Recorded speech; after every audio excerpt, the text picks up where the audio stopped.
Alors bonjour. Dans cette capsule vidéo, nous verrons comment fonctionne en fait la calculatrice graphique du site web desmos.com. Donc, étape 1, on va se rendre sur le site desmos.com. Une fois sur le site, nous, dans le fond, ce qu'on souhaite faire, c'est utiliser la calculatrice graphique pour aller représenter, en fait, des relations mathématiques. Ça peut être des fonctions ou pas. Donc, dans ce cas-ci, comme ce que je veux travailler, je risque d'avoir à commencer à l'enregistrer, à le poursuivre plus tard. Je vais d'abord me connecter à mon compte. S'il n'est pas fait encore, je vais m'inscrire. Moi, pour m'inscrire, je vais prendre, donc j'accepte. J'ai lu et je vais prendre mon inscription avec mon compte Google. Donc, comme je suis déjà connecté sur mon compte Google Éducation avec le SSJ, ben, automatiquement, il l'a pris. Et ce que ça va me permettre de faire dès maintenant, c'est de commencer à travailler. Donc, je vais cliquer sur graphique sans titre. Et moi, ce que je veux enregistrer aujourd'hui, c'est mon exemple de parallélogramme. Je ne mets pas d'accent, c'est volontaire, c'est pas une erreur. Là, je prends une habitude quand j'enregistre des choses de ne pas mettre d'accent. Ça évite certains problèmes à l'occasion, surtout sur des navigateurs qui sont anglophones. Donc, j'enregistre et dans le fond, je suis prêt maintenant à commencer à utiliser la calculatrice, pas la calculatrice, mais oui, la calculatrice graphique de Desmos. Donc, ce que j'ai prévu faire, c'est je souhaite représenter un parallélogramme. Donc, évidemment, ça a 4 côtés. Je vais commencer par mes 2 côtés parallèles. Mes 2 côtés parallèles qui correspondent, si on veut, à des fonctions constantes. Donc, je vais commencer, par exemple, avec y égale 5. Vous voyez automatiquement, en mettant mon y égale 5, il m'a fait apparaître une fonction constante qu'on voit en rouge présentement. Sauf que moi, dans le fond, je ne veux pas l'utiliser à l'infini, donc à gauche et à droite. Donc, je vais lui mettre certaines contraintes. Comment on va lui mettre des contraintes? Bien, je vais lui mettre une limitation à gauche et à droite. C'est ce qu'on va appeler un domaine. Donc, mon domaine, comment je vais le rentrer? Je vais devoir aller utiliser le clavier. Donc, y égale 5, je vais faire un espace et je vais aller utiliser mon clavier.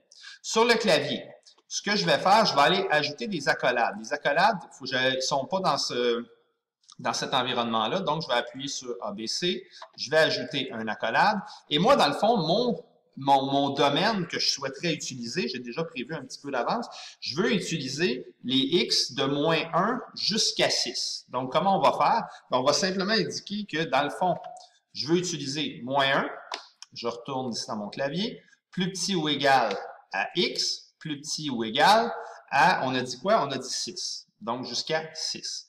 Et là, vous voyez, dans le fond, apparaître ma ligne qui était, si on veut, limitée à gauche, limitée à droite. Évidemment, normalement, il me resterait à mettre mon accolade fermée, mais dès que je vais changer de ligne, vous remarquez, ça, automatiquement, il m'a placé mon accolade. Donc, j'ai tracé ma première droite. Je vais aller chercher ma deuxième. Mais ma deuxième, je pourrais réécrire au complet ou je peux simplement sélectionner, faire copier. Oh, je vais faire la fonction CTRL-C dans mon cas. Copier comme ça. Et je vais la coller. Évidemment, présentement, il m'en apparaît une par-dessus. Donc, vous voyez la couleur bleue, elle apparaît par-dessus. Donc, ce que je vais faire, je vais simplement aller changer parce que c'est pas y égale 1. Dans ce cas-ci, moi, je veux y égale, ben, en fait, c'est pas y égale 5, je veux y égale 1. Et en mettant mon 1, voici ce que ça me donne. Comme je ne change pas mon domaine, parce que dans le fond, ce qui arrive présentement, c'est que j'ai le même domaine. Donc, ça s'enligne plus pour ressembler à un rectangle qu'un parallélogramme. Donc, je vais décaler légèrement. Moi, j'ai choisi, en fait, que le domaine que je vais utiliser, ça va être de moins 3 jusqu'à 4. Et là, dans le fond, j'ai créé mes 2 côtés. Ensuite, je vais aller créer ma troisième. Donc, ma troisième, ce sera la droite oblique, le premier côté qui va être oblique ici. Dans le fond, ce que j'ai fait, c'est que j'ai pris ma coordonnée qui est ici, qui était moins 3, 1. J'ai pris la coordonnée qui est ici, qui est moins 1, 5. Et je suis allé calculer mon équation de droite. Donc, y égale ax plus b. J'ai trouvé mon a, j'ai trouvé mon b. Ce que je vais faire, je vais coller. Dans le fond, vous remarquez, j'avais gardé dans mon presse-papier, j'avais gardé ma première fonction. Donc, ce que je vais faire, moi, j'ai calculé, c'est 2x plus 7. Donc, mon premier, je le sais que ma fonction, c'est 2x plus 7. Et en écrivant 2x plus 7, je vais enlever le domaine juste pour vous montrer ce que ça fait.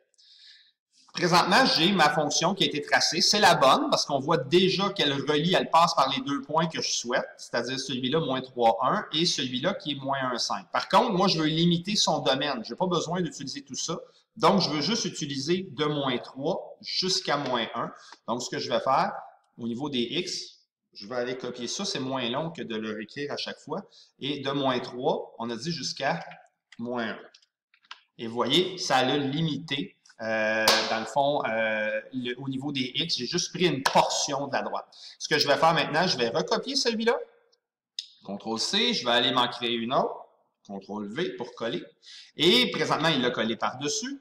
Moi, je vais aller placer maintenant la droite qui est ici. Évidemment, si elle est parallèle, elle aura le même taux de variation, donc ça va être un 2x. J'ai fait mon calcul avec les points qui sont celui-là ici, qui était le point, on le voit là, c'est le point, c'est parce que je sais pas, 4,1, et le point qui est ici, qui est le point 6,5. J'ai fait mon calcul, j'ai trouvé b égale moins 7. Donc, dans le fond, la différence, c'est que pour la deuxième, c'est 2x moins 7. Je vais enlever le domaine qui est là, juste pour vous montrer j'ai bien la bonne droite. On voit qu'elle passe par les deux points. On va maintenant limiter le domaine. Dans le fond, ce qu'on souhaite, c'est de 4 à 6. Donc, je vais choisir un domaine, copier-coller, et je vais juste mettre de 4 jusqu'à 6. Et en faisant ça, j'ai terminé mon parallélogramme.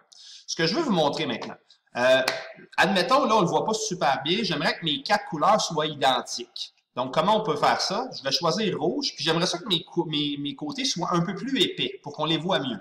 Donc, le premier, je vais cliquer dessus avec le bouton ordinaire, donc le bouton de gauche de ma souris, mais en pesant sur ça ici, peut-être un 2 secondes, je fais apparaître un menu. Jusqu'à date, je veux bien rouge, et l'épaisseur, je vais mettre par exemple une épaisseur de 6.